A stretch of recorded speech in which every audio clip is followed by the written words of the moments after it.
feels like there's so much, happening in the world that can kind of be scary, with all the things that are going on and all the people, the things that they're saying and they're trying to do and all this kind of stuff. But the truth is, we are so much more. We are so much more. We're connected to the source of this universe, which is God itself. That God made this world and this universe and the sun and the stars and this vessel, this body, and all the ancestors that came before.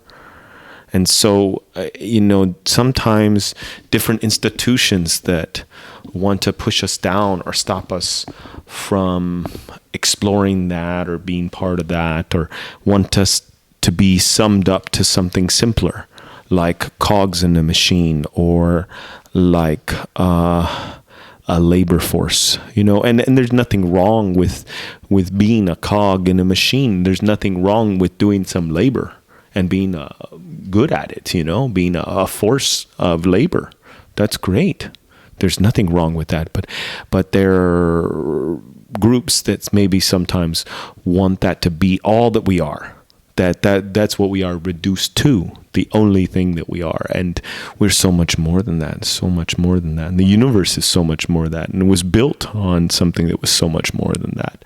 And so, sometimes one of the mechanisms they use to keep people feeling like that is to put them in a state of fear, to scare them. It's like in a fight, like, I don't want to fight you, but I'm scared of you and I got to get you to back off. So I might get big. Wah!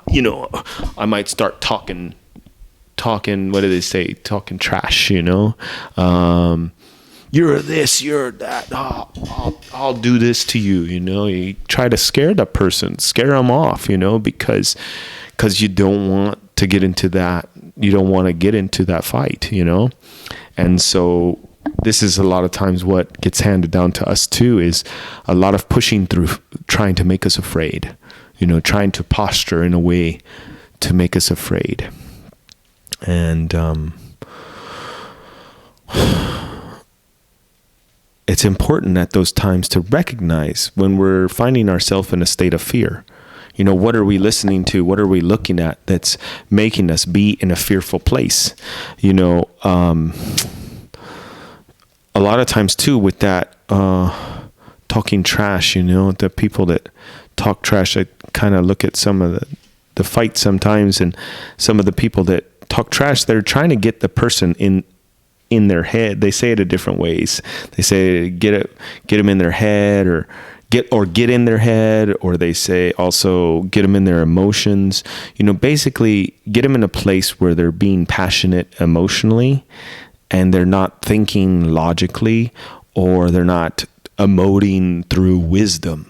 They're just kind of running rampant with it. And a lot of times the trick is, like, they're very skilled. So they study like angles and like when to throw the left, when to throw the right, how to do it, how to trick somebody up, and all the little games. It's like a chess game. They're playing this chess game.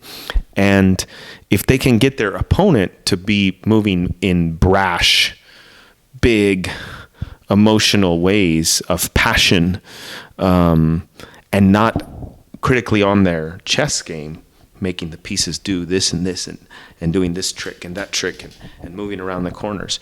If they can get the person out of that critical thinking, if they can get the person out of that wise thinking, then they'll move in these big sweeping manners, and then it's really easy to catch them off guard and to get them. And so, that's the game of, talking trash. And then, if they slip up, if they're just lunging for a big looping punch because they're so angry and they just want to get it over with, they just want to knock that person out because of what they said about their mom or what they said about their family or whatever it is. If they can get them to do that, then they can come in with their tricky moves and pop, pop, and get them and win. So it's a tactic, and then this is kind of what some of institutions sometimes try to do to the populace, try to make them afraid. So they move big with passion and they catch them, So it's about trying to get us in fear, and fear is a weak place to be moving from. If you're moving from fear. And that doesn't mean that it can't be useful. That doesn't mean that there aren't moments where maybe a little bit of fear is healthy. But if fear is the only emotion that you got, if fear is the only emotion you got to make it work to the best of your ability, right? But that's because it's a deficit. You're saying that's the only one you got, like you couldn't have another one, and you can have so much more powerful emotions. You can feel the connection of yourself to source, the infinite nature of the universe. And if you feel that, man, you feel invincible. It doesn't necessarily mean you're invincible, but that's another question about the soul and all that. But as far as this life form, this body, you may not necessarily be invincible, but that's a powerful place to be coming from. And when you can be moving from that, you can be on your game, tactical and wise, and emoting just in the right, putting the right energy, boom, in the right one, and you can be moving more precise, And I think that's what sometimes bigger institutions maybe fear, is the precision of things, So and coming from a powerful place within your soul, within your heart, within your head, within your emotional space, your mental space, having that clarity, and if you can have that kind of clarity, if you can move from that kind of place, your actions will be powerful and moving and just connected to you, So I think a lot of times, a lot of the media that's put out is about trying to get us into that place. Without maybe realizing, it's not like it's a conspiracy. It's maybe not realizing that they're doing it like that, but it is a tactic. It's been a tactic since time immemorial. Humans have used fear upon each other. And the example in The Fighters is exactly what I'm talking about. And that's been used since the beginning of time. It's a natural tactic. It's not always elucidated and explained and understood to all the different directions, but intuitively there's an understanding of it, and we understand how to use it on each other. And I think some of the bigger institutions kind of use it on us. And when we just stay watching news and watching different programs, we stay in that fear place, and it's a lower vibration, So if we can get ourselves to a place where we're connecting with our source, we're connecting with the energy that created the earth, with the energy that created the sun, the energy that created us. That's a powerful energy, We've done some really amazing things in this world. Like, technology is amazing. This camera is amazing. This microphone's amazing. Our cell phones are amazing. Supercomputers are amazing. Rocket ships are amazing. The technology employed in skyscrapers must be out of this world at this moment, But all of that stuff is beautiful. It's creation. Because we created it, and we're part of creation. So creation created it. But is it more understanding the underpinning of, or not understanding, let's say, is it more advanced than, let's say, something like the human organism? How long did it take to create the human organism? When we created supercomputers, we created rocket ships, we created skyscrapers in so much time. But how long did it take to create the human organism in its current form? How long did evolution take to make that one? We're still figuring out things. I was listening to this guy. He was talking about the topography of a cell to allow, did he say neurons to flow over the top of it? It can't be, they describe it as like a sphere or but it's not an exact sphere like a balloon. It's got a topography. It's got to be able to move and function. Imagine if we could create rocket ships like that. That would be something. Maybe one day we'll create rocket ships that got a topography that moves to adjust to the atmosphere or something. I don't know. Anyway, it's interesting. But the human body is made up of tons of those cells, and that's amazing. You know, creation has created some magnificent things. So we've created a lot of wonderful things, but I don't think we've created anything that can rival the sun, for example.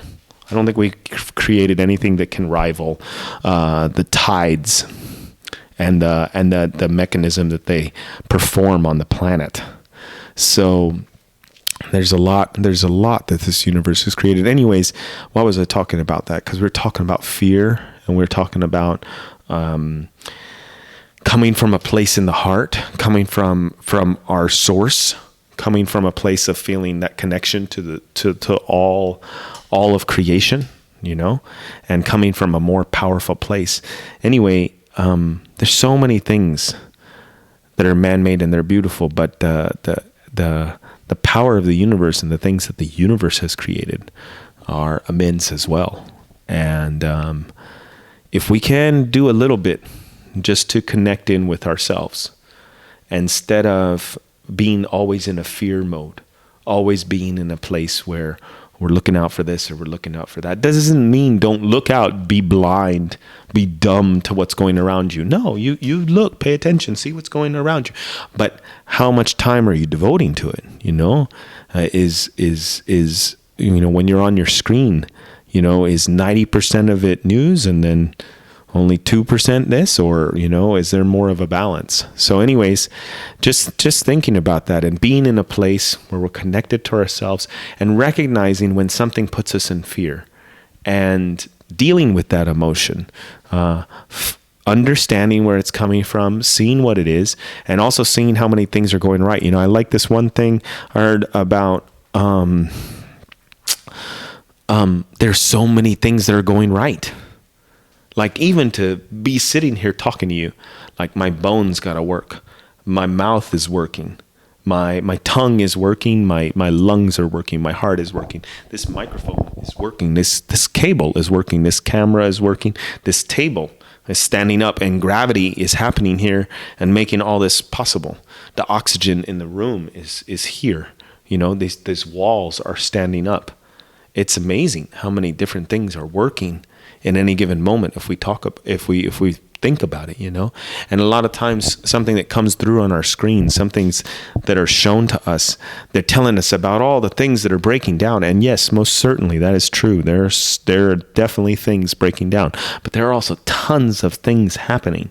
There are tons of amazing things that are working, that worked as well as they were planned, if not better. And it's important to put some focus on that, to keep our mind in that, to steady our mind in the things that are working, in our own power, in our own connection, no matter how much different entities want to talk. They want to talk and say this and say that, and yet somehow there's a sense of well-being. There's a sense of well-being. I remember going through some of my harder times and feeling like, man, like this is so crazy. Like why me? Why has it got to be this hard? And then even in that moment, I could still feel some kind of sense of well-being. Like I got thoughts, like I got emotions, like something, something's going on here. I can feel a connection to the source somehow, some kind of way. So there's a lot of that going on. And if you look at, even in the room that you're sitting in, the place that you're watching this from, your phone is working, your computer is working, the internet is working, so many things are working. Your eyes are working, your mind is working, your ears are working. Something is working. There's connection to the power in the universe. The power in the universe is so powerful, it's so strong. It's so beyond anything that we've created. It's so amazing what we've created. Okay, like nuclear reactors. Amazing, amazing, amazing. Look at the sun. The sun. What kind of reactor is that?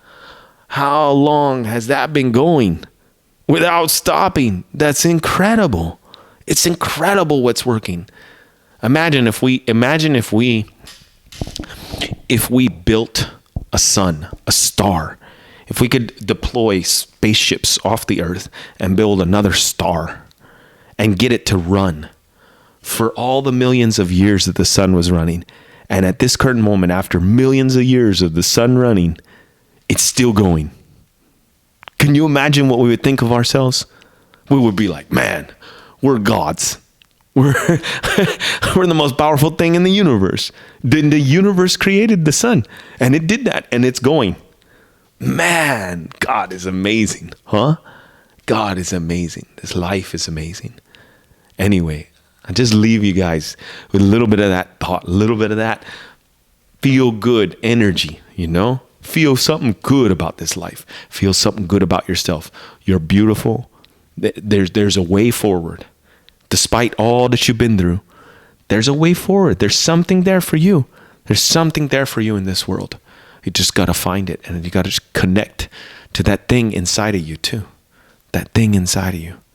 That good feeling, that well-being, that connection to the universe of which you're part. You are part of it. You're a part of this universe. You were created by it. God bless you all. Have a wonderful day, and we'll see you next time. This was Anthony Hart with Heart of the Lion.